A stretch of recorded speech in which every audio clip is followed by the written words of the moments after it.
Introduction. It's a privilege to be here. Hi, everyone. Hope you're having a good evening. I'm coming to you from Cardiff in Wales. If anybody knows that, it's a good day here, so I hope it's pleasant where you are. I thought what I'd do today is think about the recent pandemic we've been through, and partly this will be stuff that you're familiar with through your course, but I want to try and put it into a kind of a framework of thinking about higher education more generally, and how we design a kind of robust higher education system, more as a kind of provocation. So I'm hoping we can have a chat afterwards, but also want to kind of just draw out some things that work online and some things that don't. And these are probably the sorts of things that you've been coming across as you've been going through your course. So it'll give us a chance to kind of think through some of those, and you can put in your own ideas as well. So it's hopefully it's quite a high level talk in many ways. And I think it's probably a good follow into Bart's talk next week, whereas Bart will be talking much more specifically about a particular technology and analytics. I think this is kind of more of an overview. Hopefully it gives us something to think about in terms of the types of higher education systems we want to design, given what we've learned from the pandemic. So this is the outline. I'm going to talk a bit about the online pivot, as we called it, when everyone went online recently. What that revealed about the robustness of higher education and distance education. So I'm going to talk about the online pivot, robustness of distance education, and then what you might call a distance education light model, which I think is what a lot of campus universities need to develop or could develop. And then look at things from a perspective of the educator and the student, and think about what online gives us that's different, and maybe think about the longer term. And I'll share some resources at the end, although you might have some of these already. I was going to say a bit about me, but I think Beck said it all. So yeah, I'm a professor in IT, director of the OER Hubs. We do lots of research into various aspects of open education, MOOCs, open educational practice, open educational resources. I'm also the chair of the Open programme at the Open University, which is our multidisciplinary programme where students can take almost any modules they want and combine them into their own pathways. And I mentioned that it's the largest degree programme in the UK, but it's a good example of what being online offers you, because multidisciplinary study is actually quite hard to do at a campus university because you have all those timetabling problems. So you can't be taking engineering and music at the same time because they're scheduled at the same time. So although they do have some multidisciplinary options, they have to be very carefully arranged. But because our students study asynchronously and the students and the modules aren't clashing with each other, except maybe around some assessment times, students can pick and choose the modules they want to study, and they develop all these different pathways through it. So it's a kind of a good example of how once you move away from thinking about synchronous lectures and being in the same place at the same time, you can start doing different things. That's me on Twitter, M Weller, and I think Beck said that's my blog as well. So when the pandemic hit in 2020, I think UNESCO said something like 85% of education at some point was all being delivered online globally. So kind of nearly all education has to be shifted online more or less overnight. So I'm a professor of educational technology, and suddenly we found educational technology had moved to sort of centre stage. I was joking some of it sort of almost became like an emergency service, you know. After years of being ignored, we were suddenly getting the telephone calls from principals and vice chancellors to come and sort of sort out how to deliver teaching online so they can carry on. And that was interesting in itself. But I think what was really interesting was, you know, Beck mentioned that I developed the OU's first major online course in 1999. So it delivered fully online, and we had 15,000 students. But some of the discourse that came out from the online shift during 2020-21, you would have thought that no one had ever taught online before. People were talking about it as if it was completely new, it was impossible to do, it was vastly inferior. So I think what this online pivot revealed was kind of a lot of ignorance about online education. And I've given an example of a quote there. So this was, I think, Inside Higher Ed, one of those journals. And this person says, the main reason why the distance learning revolution didn't replace the traditional model is online learning just isn't as good. A kind of very dismissive statement about the kind of inferiority of online learning. And I think what a lot of these things do, and that we've seen similar kind of newspaper reports in the UK, there's been a big clamour from politicians about, you know, we must return to face-to-face as soon as possible. we're going to give students, universities less money if they don't start teaching face-to-face, is they've got what I call a lecture deficit model. So the only model they have of higher education is the face-to-face synchronous lecture in a lecture hall. And anything that is different from that is seen as being a sort of substitution of that, and nowhere near as good. So delivering online lectures isn't as good as being face-to-face lectures, but they never really consider other forms of online learning. It's always we're operating as the lecture is the sort of highest form of teaching. I think it's kind of really revealed a lack of alternative models in our thinking about higher education. So I work at a distance education university, the Open University, and our sort of mode of study is characterised by these things. So students are remote from campus. We don't have students on campus. We have some PhD students, but that's about it. It's mostly part-time study. Some students do study at what we call full-time intensity. Often it's part-time study, so they might take 6 years to complete a degree. It's usually open entry, so we don't ask for students to have in the UK the equivalent of A levels. You know, you can come and join the university from anywhere. We've always done a kind of a blend of media. So we used to use printed units and tape recorders and summer schools and but now it's mainly online, but often using a variety of media. And we create our courses not with one academic just delivering lectures, but rather they're created by central teams of multidisciplinary teams who create this content together. And the actual, once the course is created, it's then delivered and it's supported by what we call associate lecturers, who are part-time tutors who will support a group of, say, 20 students as they go through that content. And so when the pandemic hit, I mean, obviously everybody was affected, and OU staff were affected, OU students were affected in their personal lives and those kind of things, and in their work lives. But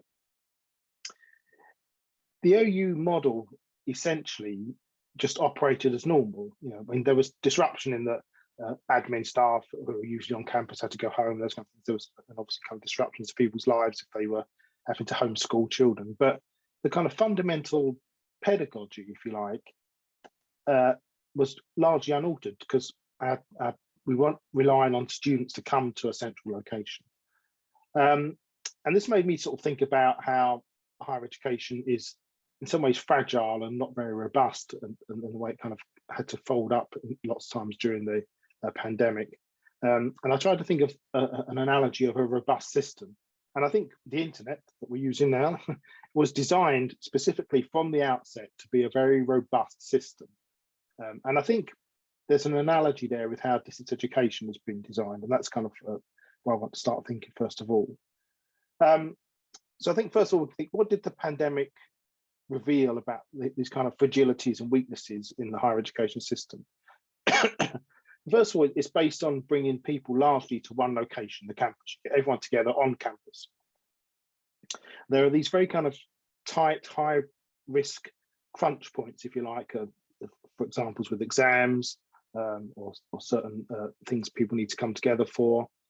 You can think of higher education as being comprised of a number of different components. So you have libraries, seminars, lectures, workshops, social functions, all those kind of things. And all of those aspects are co-located. And so when that one location, or you might have multiple campuses, but they tend to kind of often replicate the same functions, but change disciplines maybe. So when that central location is closed, all the aspects, all the components of higher education are affected. So the libraries, for instance, were closed, so people couldn't then get access to a lot of the resources. And the academic system itself, the higher education system, is often reliant on other fragile systems. So I don't know what it was like in your localities, but in the UK, suddenly when sixth form students weren't allowed to take their A-level exams, that's what they were relying on to secure entry into universities. And suddenly they had more students than they could accept. So all these other, there was a kind of real knock-on effect from these other fragile systems being affected. So I think what my contention is the pandemic revealed a number of kind of systemic weaknesses in higher education, but those aren't just reliant on the pandemic. It could be other factors, climate change, political unrest, I think, that could affect those things as well. So we could start to think about a kind of more robustly designed system. And this is where the analogy of the internet comes in. So for those who don't know, the internet was designed to be a computer network that would survive a nuclear war effectively. And there were kind of three key design elements that would allow it to be robust like that. The first was that it was open, so you could join, any computer could join. It didn't need to be a specialist system, specialist tool that would allow it to join. It was distributed, so if one part was knocked out, it could just carry on, you could access it elsewhere. And it was decentralized, there wasn't one kind of central hub that could be taken out with a strike or damage or something. So that meant things could reroute and find different ways around the internet. And that's proven to be a very robust system, as we know. So we could take each of those three factors and I think about them in sort of higher education terms, I think. So the first is that of openness. And I think we saw a lot of this during the pandemic. So one was access to open resources. If you suddenly had to start teaching material online, then it was really useful not to be starting from scratch. So we have a site, which I'll talk about later, called OpenLearn, which is, I don't know if we've been introduced to that yet, but access to lots of OU material. It's all openly licensed. You can take it, adapt it, and reuse it. And traffic to the OpenLearn site went up something like about 400% during the pandemic. So being able to share resources that are openly licensed and remix them rather than having to get content from elsewhere is a really useful thing. It makes the system much more robust. We were lucky and we were open entry, so our student numbers actually went up during the pandemic because we didn't have to rely on things like A-levels to filter students into our system, because our students can join anyway. Open source software, so relying on your own software that's hosted by yourself and not other services that might be affected, I think is also very powerful. So for instance, we could host Zoom sessions, those kind of things for ourselves, and offer drop-in sessions when we needed to. And I think open access publication, so publication that isn't controlled by publishers, has also been important. So lots of libraries have found during the pandemic that commercial publishers have really raised the prices of ebooks and e-publications, often like by 200% or more. And they simply can't afford them because suddenly all students needed to get access to virtual resources because they couldn't get onto the campus library. And they saw that as an opportunity to make kind of extra money. So at least with open access publications where anyone can access them, Beck mentioned I'm the chair of editor of a journal. And so anyone can access those and not going to suddenly be charged more for online access. So that kind of makes the whole system much more robust by using an open approach. Distributed, and so the OU model is very distributed. So I mentioned we have these associate lecturers and they don't work centrally at the OU campus. They'll be based all around the country and overseas, and many of them work for other universities or retired. So if one associate lecturer was affected, it didn't really affect the others. We could keep on working with those people, and the closure of the campus didn't affect those associate lecturers, so students could still be supported. Our students are distributed, so they're often many different places, so they don't need to come to one location. So again, the closure of a campus didn't affect them. I mean, obviously there was impacts on their personal lives. And similarly with academics, although we do have a central campus, people come to campus to have meetings, basically. But actually, a lot of the work we do in terms of writing courses and working together can be done remotely. And since the pandemic, that's mainly how we work. And similarly, a lot of the support staff. So we have telephone helplines, technical helplines, and they can all be done remotely. So the closure of one or more locations didn't really impact all those services. And it's decentralized as well in many ways. So it's decentralized in terms of time. I think it's a really important point. So a lot of our study is asynchronous. We don't rely, it's not that you have to turn up at 3 p.m. on Tuesday afternoon to have your lecture about this. So that allowed a lot of flexibility for students in their lives. And that's always been our design, to allow that flexibility.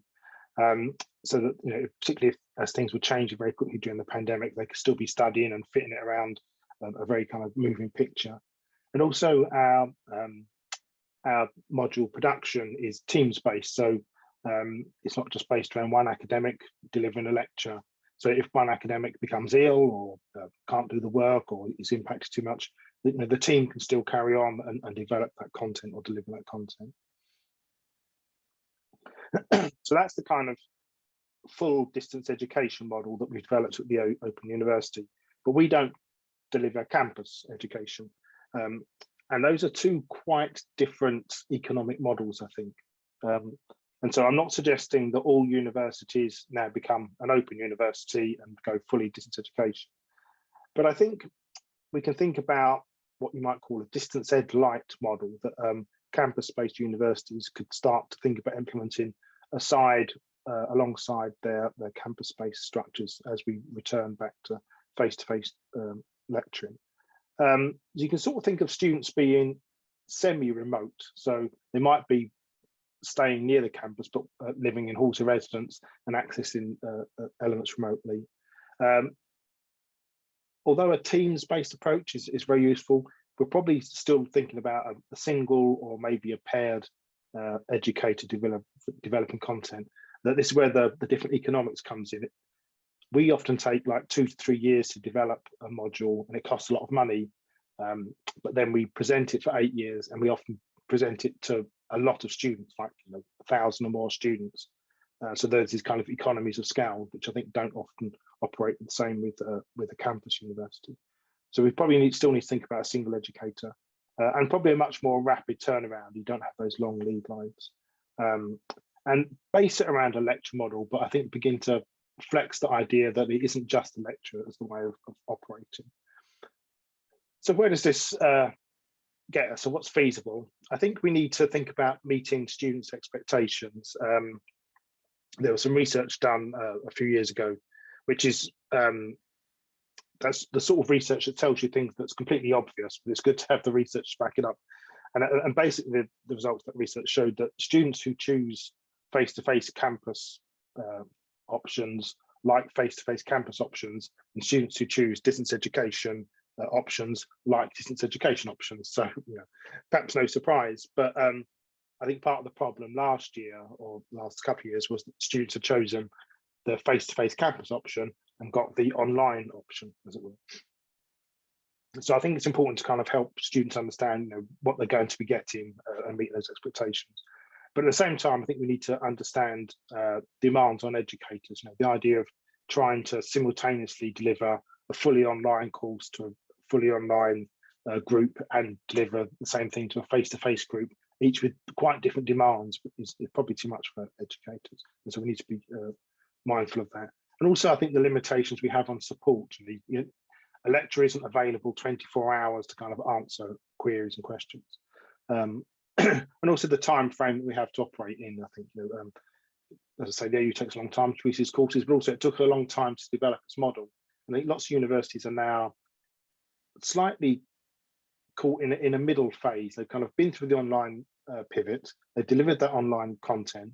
Now they're going back to face, but at the same time, they've kind of had a glimpse of the future, which is probably why you're all taking part in this program. That they know they need to kind of be moving towards that, but at the same time, they've got to support the model where they are now. And I think bridging those two things is actually quite difficult. So operating in appropriate time frames.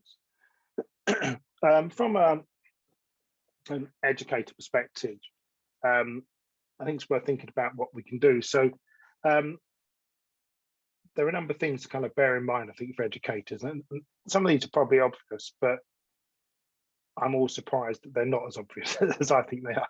And that's probably because I've sort of been in the OU for a long time. So things like particularly collaborative activities, group work, activities that can be done quite quickly face-to-face, take a really long time online, particularly if you're working asynchronously. I had a colleague once who joined us, and a very smart guy, very good educator. He joined us from a face-to-face university and wanted to run a group project. He said, I usually do this in an afternoon, with face-to-face. And when he prepared to do it at a distance, he really underestimated the amount of time it would require, because by the time someone's arranged who's going to do what, and then someone else disappears for a bit, then there's a bit more negotiation, then someone else has done something that's not quite, it can be 3 weeks to kind of achieve the same sort of work that you might want to do face to face. I think it's always interesting to watch discussion forums, particularly asynchronous ones, so kind of bulletin boards and those kind of things. You often get different voices. So people who don't speak up much in class may be nervous or feel intimidated, can take the time and be much more vocal online. I think that's always interesting to see the kind of different types of people you get come through. Often students can be reluctant to speak up in kind of synchronous sessions with people they haven't met. So I think part of the job that you have as an educator here is to get some of that kind of social work done early on, so students get to know each other in a kind of social way. So when you do the later group work, they will be able to join together. The next point is probably one that's I've learned the hard way. You think you've been very obvious in all of your instructions and design and everything, and you think that's completely obvious, but the rule is if something can be misinterpreted, then it will be. And so it's always better to kind of try and get proofreaders in. We have lots of critical readers who go through our stuff. And on later that, once a mistaken belief gets hold, it's really difficult to kind of clamp down. You find it popping up like, we don't have to do this assignment. No, you do have to do this assignment, and then it pops up over there. They say we don't have to do this assignment. You end up chasing it out. So it's kind of always better to try and get there early. I think the last one is quite interesting about the sense of identity you have as an academic online. I think sometimes you can have these people who are really good on stage, really good at giving lectures. They can be quite aloof, I think, but it's quite imposing, and I think students often like that kind of real performance. Often it doesn't work so well online. I think you kind of have to be a bit more informal and a bit more friendly and engaging online. So I think some tips that you've probably been thinking about and working through in some of your own course content. You have to kind of structure different types of activity and engagement. At the Open University, we have a learning design program. I'm not sure if you've covered learning design yet, but we have a learning design methodology, and it splits up what students are doing into 6 different categories, which are things like information handling, assimilation, which is kind of reading or listening, group work, production, writing, producing, those kind of things. And one of the interesting things we did was go back through existing courses and map them against our learning design thing, against these 6 categories, and produce kind of bar charts. And it was always interesting then to present that back to the course teams who developed these courses, because they thought that their courses were kind of really varied and they were getting students to do lots of different things. But actually, when you presented it back to them, it would often be like a big assimilative block in the graph. And sort of like 80% of the time, students are taking information in. And that was often a really very powerful thing for those courses. And think, oh, wow, I hadn't realized that's what we were doing. And there was a kind of general sense that a mixture across those types of activities was better for students to keep them engaged. I think it's always useful to try and encourage peer-to-peer interaction. It will depend on your discipline, what your level of students, those kind of things. But there's lots of research that says that students who form social connections tend to complete and be retained on a course much more than students who don't. So it's good, and I think at a distance it's much more difficult to do that. You can't just rely on students going for coffees with each other and those kind of things. So you have to try and explicitly build that in, I think. If it's possible, I think getting people to meet face to face early on is quite good, because then you get the payback from that online later on. And I've mentioned this several times, but don't just try and replicate the lecture, but think about what the new medium affords you, what you can do differently in this space. And I think now we're in this space now, think about now that this kind of immediate crisis is over, it's worth thinking of, and this is part of what this session is about. I think we need to think about, given longer, what might we do differently in how we teach? I think we sort of have had this experience, which is one way of delivering online, but what might we do differently now if we had longer to kind of very explicitly design it? I just want to take a sort of a quick side detour to plug the idea of open educational resources. So I'm not sure if you've covered these much. So openly licensed resources that you can reuse and adapt your content, usually good quality, good range available. And I think what they allow you to do, and often they're available in either as digital artifacts, online content, or open textbooks. So there's a big movement of open textbooks in the US and Canada. And what they allow you to do is to get to quite a good stage quickly. That they're never ideal, they're never exactly the thing you need. You don't need to do anything, but they allow you to get sort of 80% there, if you like. And you can then adapt them and reuse them. But what it allows you then to do is to think about, I don't need to design this content that explains concept X. Rather, what I'm going to devise is the activity that goes around it, and focus on the support that goes alongside it. So I mentioned we have OpenLearn at the Open University. So we have around 8 million visitors a year, and that increased sort of 500% during the pandemic. So there's the address there, openedu.com/openlearn, and there's a real kind of range of resources there. So there's across all different disciplines. There's free courses. You can get badges for those kind of things, and different types of media. So these are the different subjects. So we cover most of the things you might want to look at. Really good quality content comes from OU courses, and it's downloadable in a bunch of different formats as well that you can take and reuse. So that's just my little plug for OpenLearn, but there are other open educational resources available out there. So in the US, there's quite a lot of these open textbook sites. So OpenStax is a really good one, and BC Campus deliver really good open textbooks as well. I think it's worth also thinking about what it's like for your students to kind of study in this distance education light model, if you like, because it requires different things of them. I like to think, I think a good analogy to use is when you're at a campus university delivering face-to-face education in the kind of traditional mode, if you like, the architecture does a lot of the work for you, and you don't even realize that the way. You turn up to a certain place at a certain time to get content, the lecture. You go to another room that's set out in a different mode at another time for discussion, and that's your seminar room, whatever. You might go to another room for a laboratory, and again, the architecture is all designed to tell you what to do in that space. Then you might go to another place to get your resources, the library. And then you might go to another physical location to sit down and have tea or coffee, or and chat with friends in a kind of social space. But when you move online, all of those cues disappear for you. So both the educator, from the educator perspective, that means you have to design those things in explicitly, like the kind of social interaction.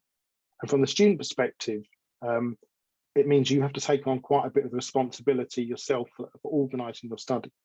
So when students join the OU, on the OpenLearn site, we've got a short course about how to be an OU student. It's not the same as being a student elsewhere. And there are good things about that, but also some more challenges. So the first thing, students really need to get organised, I think, much more so. They can't just look at the calendar, it's all done for them, particularly if all of your study is asynchronous. So there might be a time, when they sort of plan their study every week. And also if they're studying at home more, then they really need to kind of get agreement from those around them, not to be interrupted when they're studying. Put signs up on their door, study taking place. Get their study space sorted so it feels good, so all the kind of messages they get from their study space are to engage in that, and it's not kind of cluttered with other things when they can. And we encourage them to really try and engage in the online discussion and form those social bonds. And so I think it's always worth thinking about, how your students are going to be coming to you. And another thing, you're experiencing it because you are undertaking study. A few years ago, so my background is in psychology and artificial intelligence. And a few years ago, I took a master's course in art history, so something I didn't know anything about. And it was a really interesting experience to kind of suddenly be that naive, kind of vulnerable student and experience what it's like. I think all educators should experience being students kind of on a regular basis. You kind of really appreciate what it's like and what you want as a student from your educators. Sorry. Daughter ringing me. I've become her support line while she's at university as well. That's another fallback.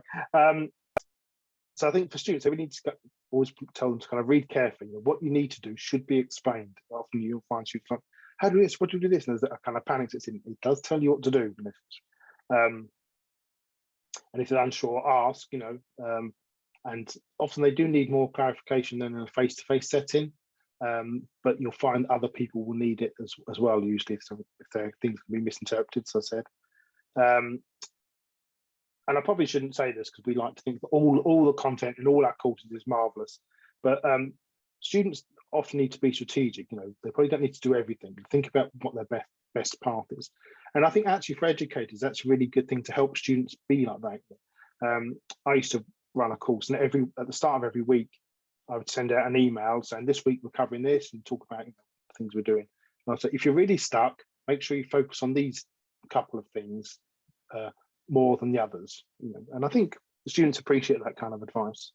I think it's worth trying to get some empathy from students and with students, getting them to be patient and to understand that lots of our educators are new to teaching online, but also to try and get them to see the benefits of studying online.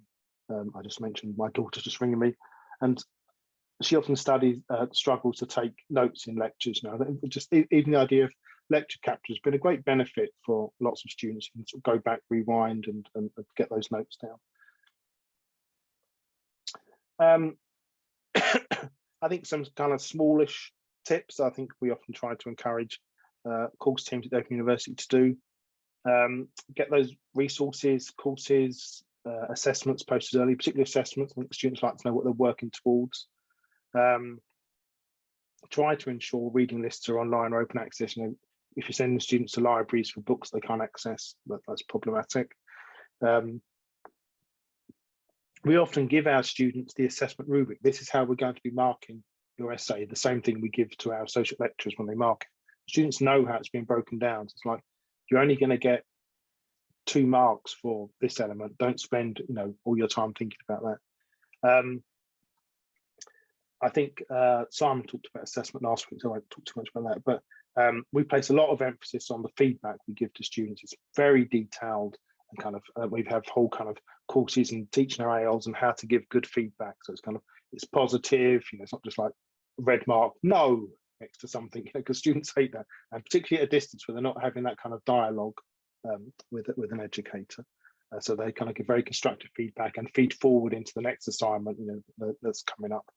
I think it's important to not underestimate how much informal information you provide in a face-to-face setting. And I think Bart's going to talk about learning analytics next week. And I think that's often a good example. I think if you're giving a lecture, you can see if students are getting bored, or if they're looking confused, or if they're talking to each other, and maybe you would change what you're saying or go over a point again.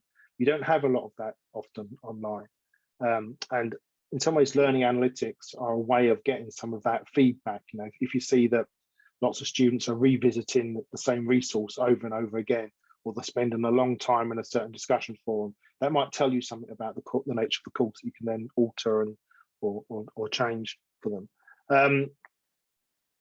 I'm quite a big fan of these kind of interactive tools that are fairly simple, like polls and tools and those kind of things, just to kind of get people to do something quite often to break a lecture up, and just to get them then to kind of talk about how many people thought that was the case and things. So I think you can do quite a lot quite simply, and that really helps students, I think, kind of feel they're interactive. Not all of interaction has to be kind of very heavy group work or something.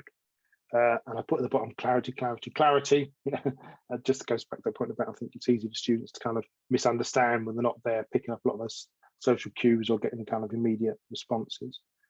I think it's interesting for us to think about some of the affordances of online. I mentioned at the start, there's been this kind of lecture deficit model, I think. And I think it'd be good to kind of start promoting what are the benefits of online teaching rather than why it's not as good as face-to-face. I think one of the really good things is because you're in that medium already, you're operating online, you have access to a much wider range of resources. So you can be pulling different things into your course and sharing them and getting students to find content and share it much more easily than you can in a face-to-face lecture.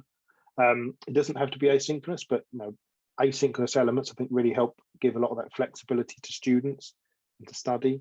And I think flexibility overall is a kind of a real positive for lots of students. It allows them to structure their lives around things, and when things like the pandemic hit that impact everybody, it sort of allows enough flex in it for people to adapt. And it allows us to think about using different tools for different purposes as well, not just the things that we have to hand.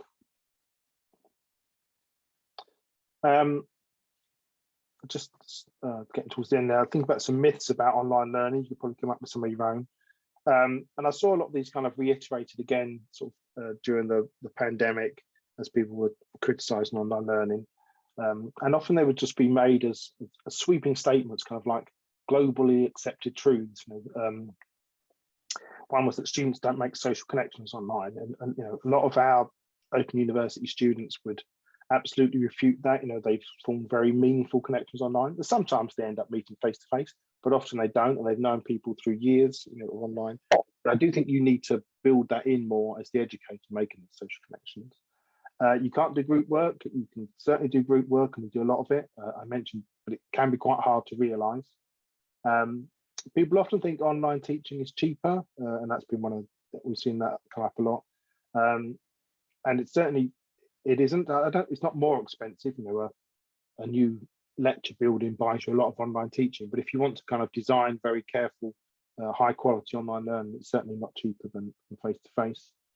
The idea that it's lower quality isn't borne out by our experience at the Open Universities. I think we came third out of 90 odd universities in terms of student satisfaction last year. So, I'm always very highly assessed by the various quality agencies. And the idea that all students prefer face-to-face. I think some students do prefer face-to-face. As I mentioned, some students prefer online. I think increasingly students are going to find that actually they quite like a mixture of the two. And even when they're studying face-to-face, they end up doing quite a lot of online studies. So I think the idea that they're separating those two things out just doesn't stand up anymore. They're kind of always online in a way. But that's not to say online learning doesn't have its problems.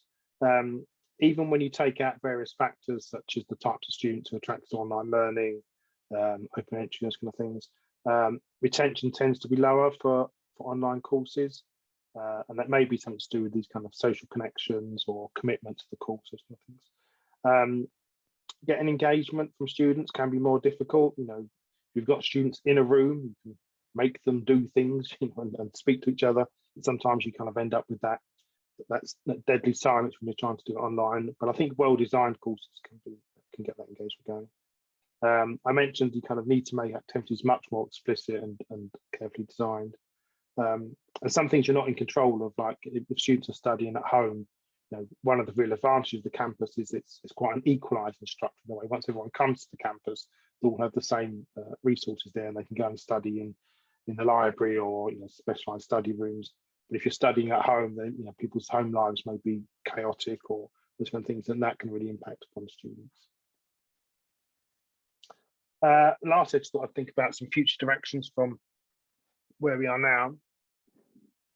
So I think it's interesting thing, and I think you're all in this position, so I'd be interested in your thoughts on this in many ways.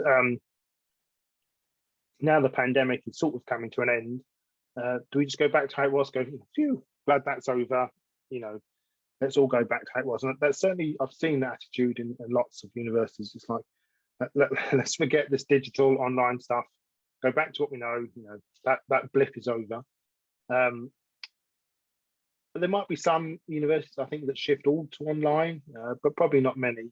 And I think most will end up in this kind of blended approach where some elements end up being online and we try to make better use of what online affords us. And I think getting that blend right, and also getting it to be cost effective, I think is a really interesting question for us to face over the next few years. What's the role of educational technology? As I say, it's kind of certainly moved much more centre stage during the pandemic. and that means lots of commercial suppliers are out there saying we can provide you with content, all those kind of things. And I think how much do our academics have to be upskilled in terms of understanding ed tech? What's the sort of flexibility, which is a word I've used a lot, that students will demand and expect in their study?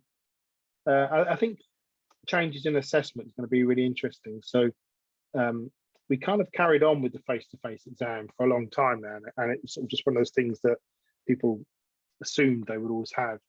And I've seen lots of universities in the UK now have decided they're not going back to face-to-face exams. They're still doing exams, but often those exams are like a 2-week online essay that you have time to complete, and that's really not an exam at all. It's just an essay. And at the Open University, we tend to have what we call end of module assessment, which might be mini projects, those kind of things.